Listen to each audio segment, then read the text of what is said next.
Ça m'emmerde l'administratif. Alors je sais qu'en Thaïlande c'est assez lourd. Comme on avait 2-3 sous de côté, on a opté pour un visa élite pour 10 ans. Ah, retour métropole, c'est sûr que non. Ah, pour quelle raison? Ben parce que je reconnais plus ma France. Tout ce qui fait que c'est un pays magnifique qui est gangréné par les politiques déjà. Le jour où on aura des politiques qui seront exemplaires, peut-être que la France prendra un autre virage. Quand tu vois l'image des Français, enfin de la France à l'étranger, écoute, ouais, c'est un peu pitoyable quand même. Hein. Sauf que la Miss voulait pas en entendre parler de la Thaïlande. Et les a priori, les femmes, voilà. Ha, l'effet papillon. La chose sur laquelle tout le monde est d'accord, c'est que ça va te coûter la peau du cul. J'ai juste envie de dire, venez et puis découvrez par vous-même, quoi.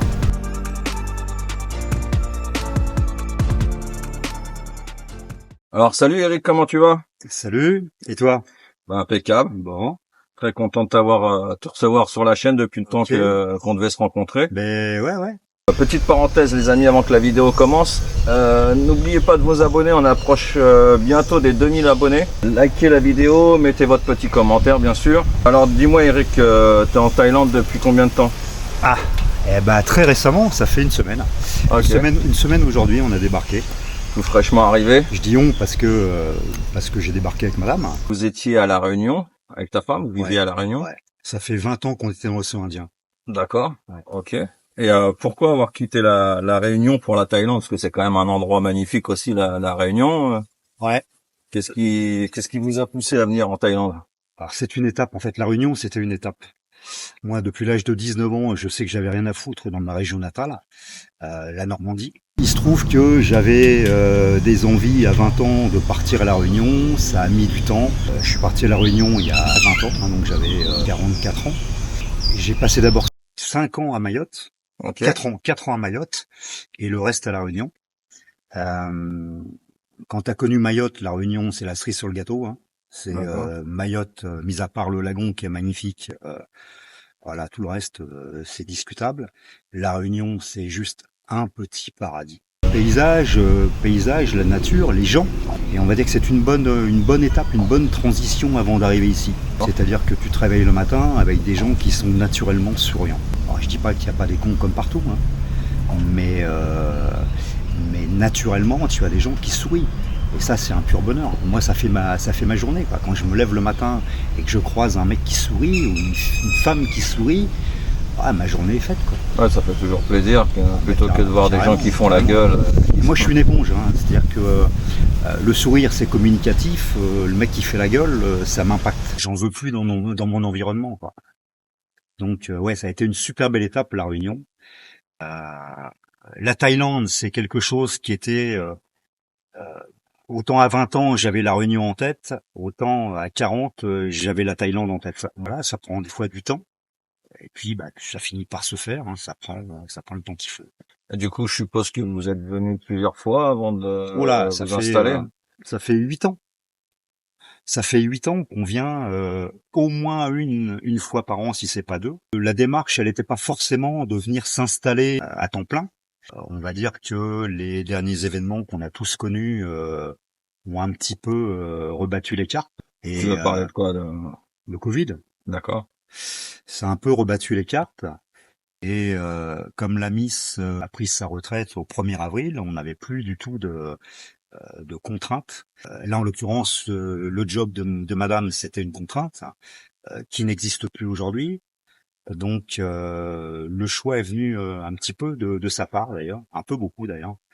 Autant moi, je me voyais bien faire encore allez, 2 petites années à La Réunion, parce que, encore une fois, je le répète, hein, c'est un vrai paradis.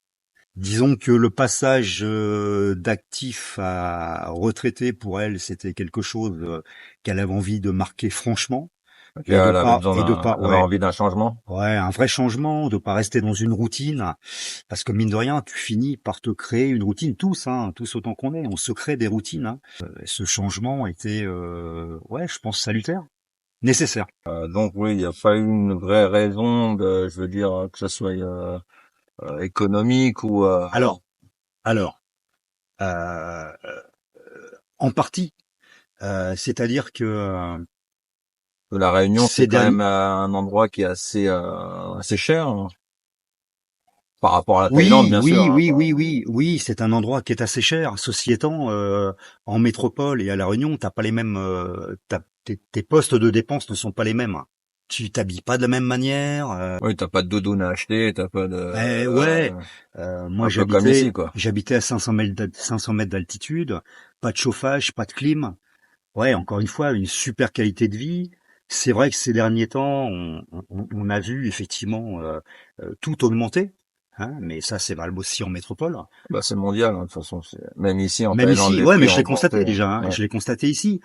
Mais non, là on atteint quand même des sommets, quoi. Un kilo de tomates que tu trouves aujourd'hui à La Réunion, alors j'espère que ça va pas durer, hein, mais on était entre 10 et 13 euros le kilo Ah ouais, de tomates. ah ouais, quand même. Eh ouais, c'est un truc de malade, Ouais, quoi. ça fait cher la tomate, ouais. Moi, je me souviens à l'époque à Mayotte, t'allais acheter 3 endives, ça te coûtait 8 euros. Tu disais, ouf, c'est un truc de fou. Eh ben aujourd'hui, à La Réunion, tout doucement, on s'en approche un petit peu, quoi. Alors, c'est peut-être que par vague, hein, parce que il y a comment dire, les cyclones qui passent et qui des fois te foutent un peu tout par terre, donc ça fait grimper. Alors c'est peut-être aussi un prétexte, hein, il y a peut-être pas que ça, hein. Je sais très bien comment ça fonctionne. Euh, je je trouve que ça devient difficile. La Réunion, ça commence à devenir difficile. Euh, Ton pouvoir d'achat, quand tu te retrouves à être deux à la retraite, automatiquement chute, Ouais, ce qui est logique. Voilà, c'était le bon moment pour bouger. d'accord. Ok. Et du coup, alors, avec quel visa vous comptez rester en Thaïlande? Est-ce que vous les avez déjà fait depuis la Réunion ou est-ce que vous allez les faire Ouais, ouais. là, ici sur place? Alors en fait, on a joué la facilité. Moi, j'ai une phobie administrative, hein. Ça m'emmerde l'administratif. Alors je sais qu'en Thaïlande, c'est assez lourd. Comme on avait deux trois sous de côté, on a opté pour un visa élite pour 10 ans. Avant le changement Avant le changement des tarifs? des tarifs, c'est ce qui a précipité les choses parce qu'au fait, on n'était pas forcément parti là-dessus. Et j'ai constaté quand même, si tu veux, que ces dernières années, les conditions de ressources ont augmenté régulièrement. Tu veux un visa retraite, t'aperçois quand même que les conditions ont quand même régulièrement augmenté. La retraite, elle n'est pas extensible. Donc automatiquement, à un moment, tu vas te retrouver Mhm. un peu bagué. Alors on va dire que pour 10 ans, je suis peinard avec ça. J'ai pas de conditions de ressources. Euh, Ouais, t'as donc payé ton visa et t'es tranquille pour 10 ans, quoi. voilà, Et du coup, je peux savoir à combien vous avez, combien vous l'avez payé le visa élite pour 10 ans? 20 000 têtes. 20 000 par tête, Ouais. d'accord. Ok. Et dans 10 ans, je sais pas si j'aurai encore envie d'être ici. Peut-être que je me rêverai ailleurs dans 10 ans, tu Ouais, vois. Et puis bah, ça sera le moment de bouger. d'accord. Enfin, dans 10 ans, ça m'en fera 74. On verra. Retour métropole, c'est sûr que non. Ouais. Pour quelle raison? Ah, pour quelle raison? Ben parce que je reconnais plus ma France, quoi. Ouais. Enfin, ma France. Ouais, ouais, Je ouais. reconnais plus la France. D'accord. Enfin, tout ce qui fait que c'est un pays magnifique qui est gangréné par les politiques déjà. Le jour où on aura des politiques qui seront exemplaires, peut-être que la France prendra un autre virage. Quand tu vois l'image des Français, enfin de la France à l'étranger, bah, écoute, ouais, c'est un peu pitoyable quand même, hein. Et puis ça va pas en En s'arrangeant. s'arrangeant, ouais. Et puis bon, je suis pas persuadé, si tu veux, quels que soient les gouvernements qui se succèdent, à moins de faire un grand nettoyage dans la classe politique, je suis pas persuadé que ça s'améliore. Ouais, ouais, ça risque d'être compliqué, ouais. Après on verra. Qu'est-ce qui vous a attiré en Thaïlande, mis à part les raisons que tu m'as citées précédemment? Qu'est-ce qui nous a attirés? Bah écoute, je pense un petit peu la même chose que tout le monde, hein. Ici, si tu veux, on a exactement. Bon, le climat est peut-être un peu plus humide. Encore qu'à Hue Ain, je le ressens pas. Peut-être parce que je viens de la Réunion. Ouais. Tu vois, peut-être que venant de métropole, ça fait un. Ah ouais, ça fait un choc thermique. Ouais. Ouais, tu prends un choc thermique. Venant de la Réunion, Ouais, toi, t'es déjà habitué aux chaleurs. alors moi, je le ressens absolument pas. Ouais. En plus, il y a tout le temps de l'air. En fait, on était déjà là, si tu veux, en octobre-novembre. On avait constaté, si tu veux, qu'il y avait effectivement de l'air en permanence, c'est pas pour rien que ce sont des spots de kite. Hein. Donc moi je ressens pas du tout, si tu veux, ce côté étouffant que j'entends aujourd'hui là dans les médias sur Bangkok. Effectivement, c'est une évidence avec la masse de béton qu'il peut y avoir. Hua Hin, c'est quand même, je trouve, très très aéré. Donc on a une végétation. Regarde, t'as des flamboyants. Y a tout type de végétation qui te fait penser à La Réunion, quoi. Bon, les montagnes en moins. Sont pas les mêmes, ouais. Les montagnes ne sont pas les mêmes. Mais t'as pas cette possibilité d'aller chercher la fraîcheur comme à La Réunion. Ouais. La Réunion, si tu veux aller chercher en hiver, si tu veux aller chercher du zéro, tu vas le trouver là-haut. Vous allez de 30, 35, 37, tu peux monter à zéro si tu le souhaites. Bon, ici, on n'a pas cette possibilité, on n'a peut-être pas non plus, je ne l'ai pas encore testé, mais c'est 2 vraies saisons qu'il y a à La Réunion. Je pense qu'ici, c'est un petit peu plus atténué. Et du coup, qu'est-ce que tu as ressenti la première fois que tu es venu en Thaïlande? Alors, c'est une histoire un peu particulière, si tu veux. Moi, c'est un souhait que j'ai depuis longtemps, sauf que la Miss ne voulait pas en entendre parler. De la Thaïlande? De la Thaïlande. Les a priori, les femmes. Ouais. Et puis, la vie est bien faite. Hein. Elle met sur ton chemin des gens qui vont t'amener effectivement. C'est l'effet papillon. Ouais. Tu vois. J'aime beaucoup l'effet papillon.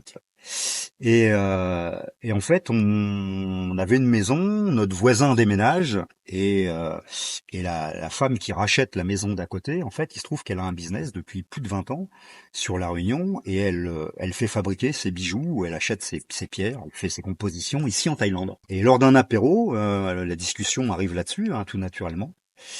Et elle nous dit, alors la Miss fait part de ses craintes et de ses objections. Et elle dit, écoutez, moi je pars en Thaïlande pour 15 jours, pour le boulot. Si ça vous dit, venez, on reste une semaine de plus, on fait la première semaine ensemble, et puis après, moi je vais aller bosser, et là, la Miss, du coup, si tu veux, elle baisse sa garde, et on part. Et quand on est arrivé ici, on a passé 3 semaines, sur Bangkok, sur Koh Samui, sur Koh Chang. Et quand on est reparti, elle m'a dit, j'adore. Et c'est marrant parce que La Réunion, ça avait été le même problème. Quand on était à Mayotte, elle entendait parler de La Réunion de façon pas très sympa de la part de certains, j'allais dire expatriés, c'est pas des expatriés, c'est des métropolitains qui avaient quitté La Réunion pour des raisons économiques, qui étaient partis à Mayotte. On te disait la Réunion, c'est sale, c'est violent. Donc l'ami s'était un peu braqué là-dessus et ça l'intéressait pas trop. Et puis j'ai quand même continué mon projet. Elle est venue et elle est tombée amoureuse de La Réunion de la même manière qu'elle est tombée amoureuse de la Thaïlande. C'est souvent le cas, hein, les gens quand ils viennent en Thaïlande la première fois. Même comme ça, avec des a priori, ils repartent avec des idées complètement différentes. Quoi. Complètement. Et alors, Hua Hin est encore à part. Parce que je croise pas du tout la même population. Quoi. Par rapport à Pattaya ou au Phuket alors, Pattaya, je connais pas. Hein. Je veux pas parler de ce que je par rapport à quel pas, coin mais effectivement, Phuket, Koh Samui, on va dire les endroits très festifs. Ici, en fait, je croise quantité de couples mixtes. Mais pour beaucoup, quand tu t'intéresses un petit peu, tu t'aperçois que ce sont des couples qui existent depuis des années, qui vivaient en Europe ou ailleurs, d'ailleurs, il n'y a pas que l'Europe, et qui sont venus quand il y a des fois, pas des fois d'ailleurs, il y a très souvent une différence d'âge, mais alors beaucoup plus ténue que ce qu'on peut croiser dans les endroits festifs, hein, où tu as peut-être une dizaine d'années d'écart, ou peut-être 20 ans. Toujours est-il que quand le mari arrive à l'âge de la retraite, en fait, ils reviennent s'installer en Thaïlande naturellement. Et tu vois, quand tu croises les couples dans la rue, t'as l'impression enfin, c'est pas l'impression, enfin, tu vois des couples aussi solides que tu verrais n'importe où ailleurs. T'as pas cette même notion, si tu veux, du couple mixte. Ouais. Là, ici, tu veux dire que la fille est peut-être parfois avec le farang ou le gars pour l'argent, ou c'est ça que tu veux dire, complètement. Quoi. Ici, je vois des couples normaux, mixtes, mais des couples normaux. Alors normal, qu'est-ce que ça veut dire? Ça veut rien dire. Mais je vois des gens, des familles. Alors il y en a sûrement, mais tu croises pas la même population que tu vas croiser. Alors même si je suis pas allé, il suffit de s'y intéresser un petit peu.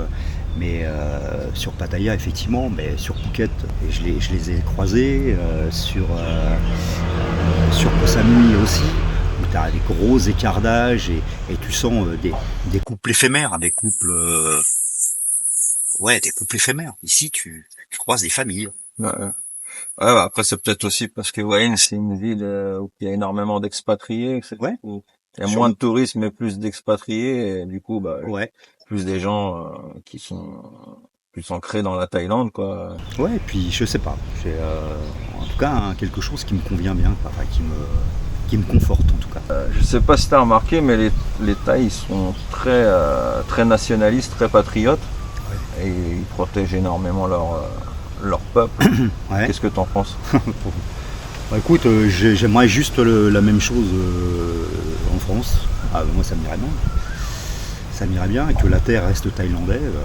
J'y vois aucun inconvénient, bien au contraire. Si on avait fait la même chose en France, ça aurait évité que la Bretagne, la Normandie, on va dire que c'est la région que je connais le mieux, mais certainement sur la côte, ailleurs, c'est le même problème. On se retrouve aujourd'hui avec un prix de l'immobilier qui est juste hallucinant, parce que la côte normande, la côte bretonne, tu as tous les Anglais, parce que l'immobilier en Angleterre c'est une catastrophe, donc tu as tous les Anglais qui sont venus acheter dans des petits villages des Côtes d'Armor et autres, des maisons, si tu veux, des maisons en granit dans des villages quasi abandonnés, qui ont redonné seulement en partie vie, sauf que des maisons qui valaient rien, aujourd'hui ça vaut une fortune. Et du coup, le prix de l'immobilier a grimpé, les gens sont obligés de se délocaliser, alors qu'ils travaillent sur place, de se délocaliser pour trouver à se loger, parce qu'il n'y a plus grand chose, et ce qu'il y a c'est hors de prix. J'aurais aimé ça en France. Moi j'ai travaillé dans les services d'immigration pendant un certain nombre d'années, et j'ai été... En France? Ouais, en France. Ouais. Ok. Et à Mayotte aussi d'ailleurs. Police aux frontières. D'accord, les douanes c'est un service à part. Et j'ai constaté impuissant, comme la majorité de mes collègues, que tout fout le camp et que tu peux rien y faire. C'est qu'il n'y a pas de vraie volonté. Tu vois, Mayotte, qui aujourd'hui est la plus grosse maternité de France, peut-être même d'Europe, ils sont à plus de 7000 naissances par an, c'est juste considérable. Les reconduites à la frontière de Mayotte, moi je te parle de ça il y a 15 ans, ils en reconduisaient 16 000 par an. Alors, tout le monde se tape sur le ventre, tout le monde est super content, sauf que dans les 16 000, t'en as que t'as ramené 2 fois, sauf qu'à l'époque à Mayotte, les gens qui venaient, les Comoriens qui venaient, ils venaient pour bosser, et ils envoyaient de l'argent sur les Comores. Aujourd'hui c'est plus tout à fait la même farce, c'est devenu très très compliqué là-bas. Et oui, j'aurais aimé effectivement, si tu veux, qu'il y ait des choses qui se fassent. Manifestement, il n'y a pas de véritable volonté. Alors, les ministres de l'Intérieur se succèdent les uns après les autres. Chacun fait des grandes phrases. Mais concrètement, il ne se passe pas grand-chose. Alors si, on a l'impression, c'est juste de la poudre aux yeux, quoi. Ici, c'est pas le cas. Ici, soit tu rentres dans les clous, soit tu te casses. Aime-la ou quitte-la. C'est ça. Et la Thaïlande, c'est un petit peu pareil. Aime-la ou quitte-la. Mais s'il l'applique par contre, ça me va bien. On va dire que j'ai quitté un système qui ne me convient pas pour un autre qui a aussi certainement ses défauts, hein. Mais au moins je les ai choisis. Là-bas je les ai subis, ici je les ai choisis. Et puis si ça me convient plus, je m'en vais. Que penses-tu du service en Thaïlande? Un pur bonheur.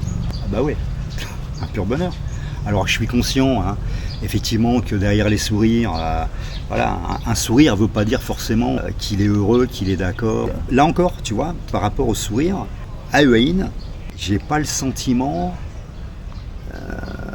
d'avoir le même sourire commercial que tu peux avoir dans les endroits très touristiques. Je pense que le sourire ici est plus sincère. Bah, en fait, les expats qui sont ici sont des résidents. C'est-à-dire que le petit restaurant qui t'accueille, il va te revoir. Te revoir, te revoir, te re-revoir. Alors que dans les endroits très touristiques, toi, tu es là, tu passes, demain c'est un autre, et après-demain encore un autre. J'ai pas du tout le sentiment d'avoir, pour preuve, là je vais dans un petit resto sur la Seuil 88, un petit resto thaï bien sûr. Mais c'est juste, du premier jour où on est arrivé, d'abord on ne pose pas un dessert, les Thaïlandais sont pas branchés dessert, hein, mais par contre on t'amène une petite assiette avec des fruits, et à chaque fois que je retourne là-bas, à la fin du repas, on t'amène une petite assiette avec des fruits. Le patron, là c'était la 3e fois qu'on allait, chercher à savoir d'où on vient, comment on s'appelle, et il note ça sur son petit carnet. Enfin, je sais pas. Ouais, il s'intéresse à sa clientèle, il prend soin de sa clientèle. Et, voilà. D'ailleurs, restaurant que j'ai découvert, si tu veux, par le biais d'un groupe Facebook, tu vois. D'accord. Parce qu'il y a des bonnes choses aussi à prendre de ce côté-là. Tout n'est pas bon. Ouais, bien sûr. Mais il y a des bonnes choses aussi. Il y a des bonnes infos à prendre aussi. Est-ce que tu penses qu'en France, les gens ils sont trop taxés? C'est rien de le dire. C'est rien de le dire. Est-ce que tu penses que ça fait partie des raisons qui font que je me suis cassé? Ouais. Ah bah carrément. Carrément. En fait, si tu veux, c'est des phrases toutes faites, hein, mais on te dit le social tue le social. Bah voilà. En fait, on y est complètement. C'est qu'aujourd'hui, si tu as la chance de posséder un petit peu quelque chose, alors je parle même pas des commerçants, hein, parce que eux, ils ont la tête sous l'eau. Ils se font assassiner, ouais. S'ils magouillent pas un peu, ils sont morts de toute façon. Mais le simple particulier qui a une maison, je regardais la dernière en date, si tu veux, tu te fais construire un abri de jardin, aujourd'hui tu es obligé de le déclarer, ils appellent ça la taxe poulailler, et ça te coûte presque 800 balles. En fait ils te suppriment constamment des trucs, hein. Ouais, ils ont supprimé la taxe d'habitation, youpi, ouais, enfin... Mais c'est pas gratuit tout ça. Et celui qui paye, c'est toujours le même. C'est celui qui a mis un petit peu de côté. Donc en fait, si tu veux, plus ça va, et plus on vient te ponctionner. Bon, moi je suis motard. J'avais 3 vieilles bécanes, hein, je te rassure, hein, 3 motos qui à L3 avaient même pas la valeur d'une. Mais par contre, c'est 3 contrôles techniques qu'il aurait fallu que je me mette dans le cul, quoi. Ça va coûter combien ça, le contrôle technique? C'est une bonne question. Écoute, moi j'ai décroché parce que du coup. Moi aussi j'ai décroché.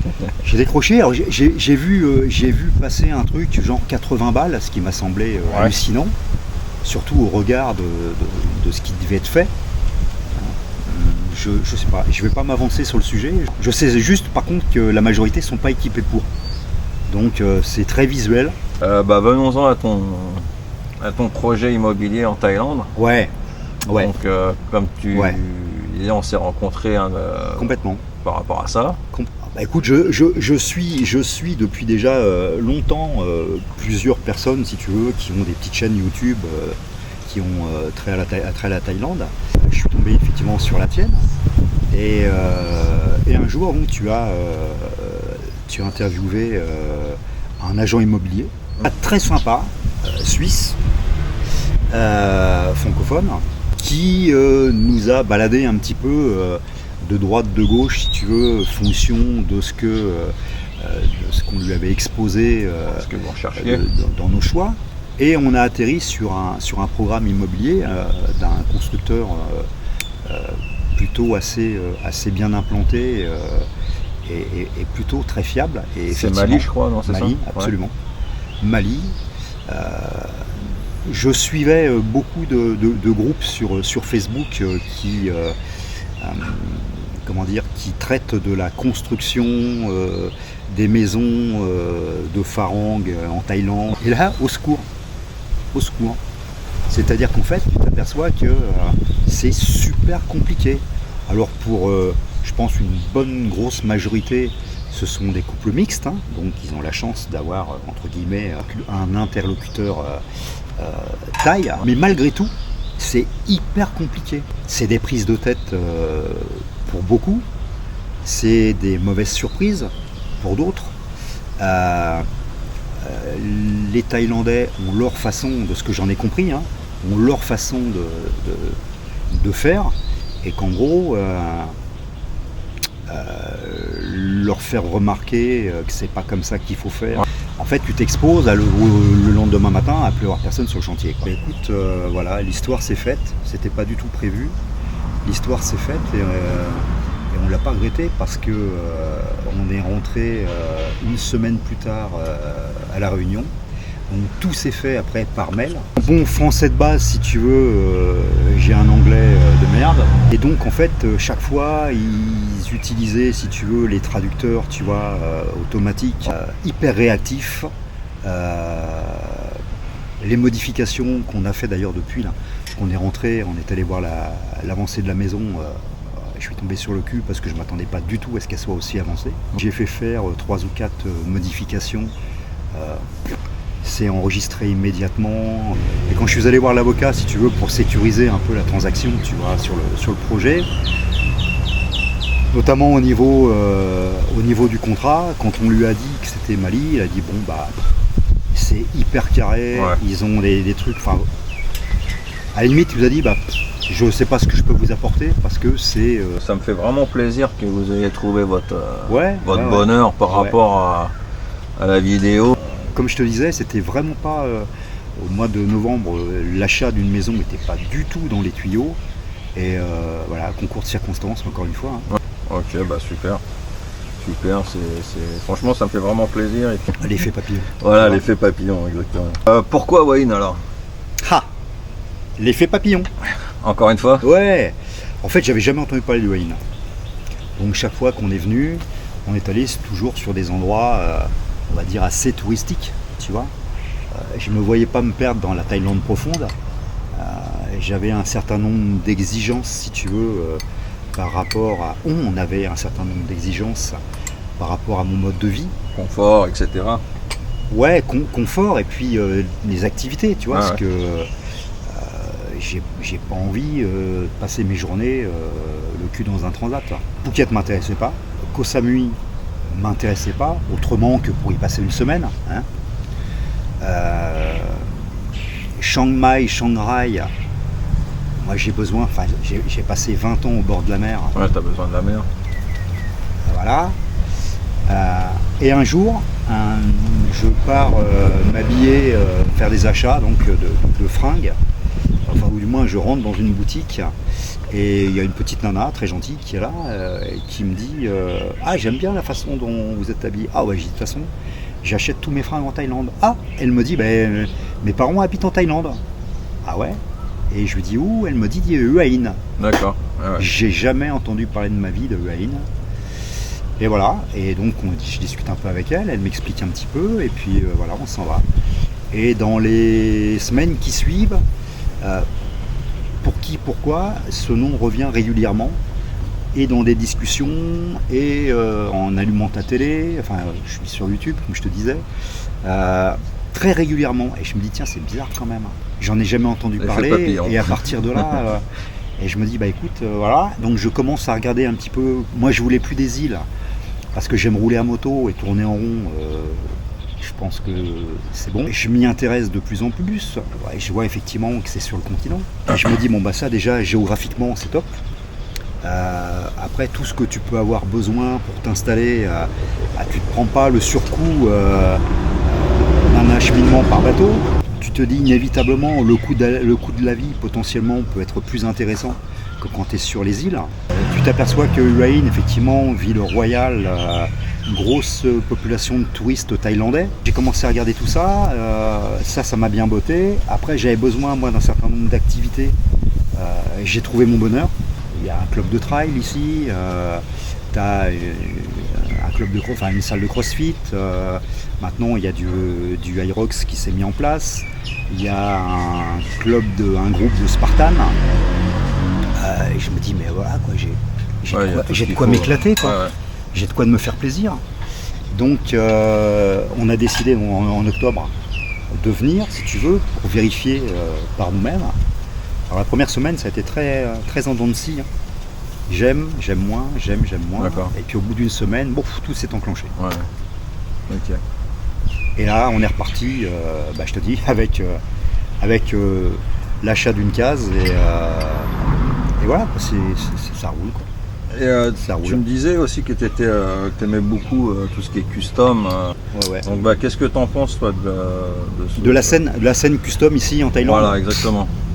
Énorme. C'est juste énorme. C'est qu'en fait, bon, déjà, ils n'ont pas les mêmes contraintes qu'on peut avoir nous.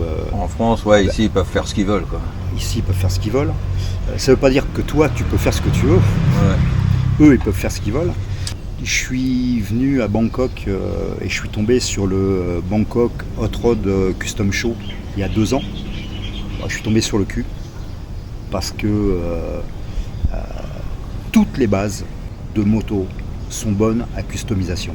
Du truc le plus improbable à Honda Dax, à la dernière Royal Enfield, toutes les bases sont bonnes pour customisation.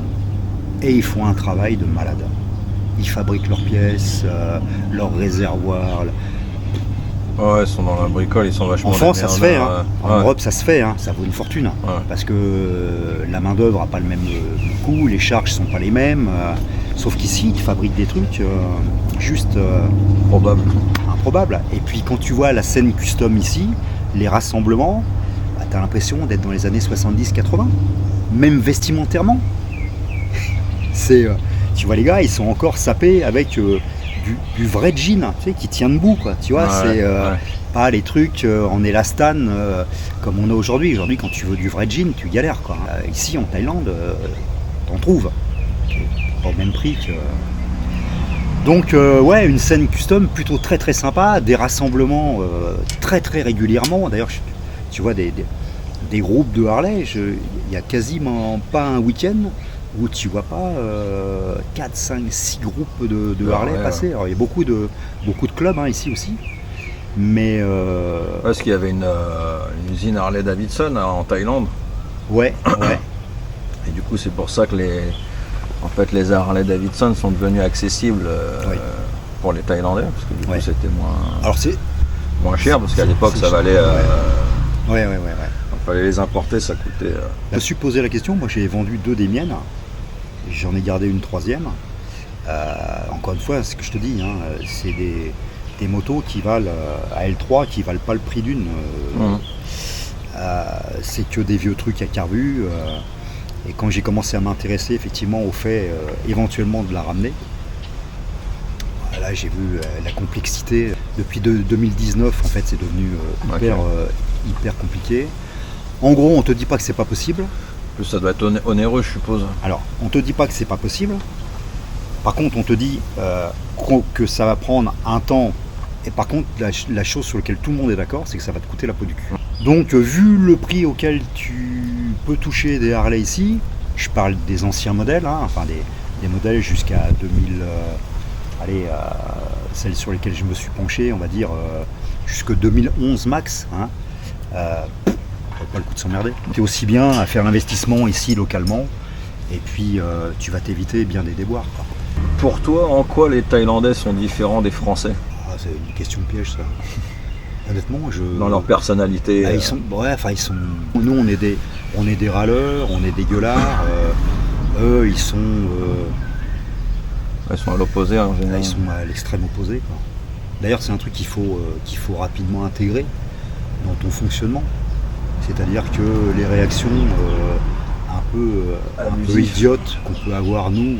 Parler fort, gueuler, c'est ces trucs qui sont proscrits ici, quoi. Où nous, souvent, l'ego prend une place importante.